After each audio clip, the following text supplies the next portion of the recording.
If I run standard search campaign and DSA under one account for same business, should they compete or will they compete to each other? No, they will not. They will in fact complement with each other.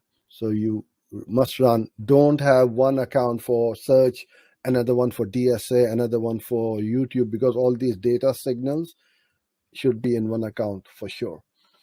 DSA will give you results which you can't even think of and dream of. Literally, when it starts to run, DSA campaigns are very scalable.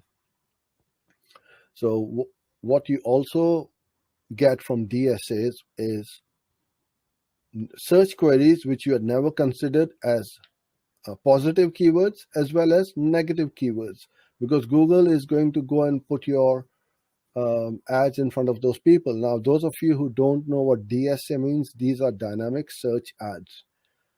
One of the easiest ways to run a campaign. There are no keywords, and you only need to put in 2 description lines. Google will write its own ads, the headlines, I mean. And I don't know what they write, but whatever they write, it works pretty well, because most of the DSA campaigns which we run work really well.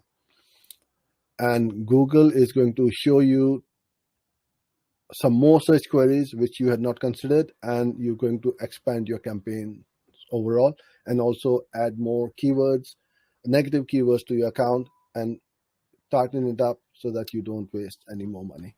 So yes, absolutely, DSAs are one of my favorite campaigns after video.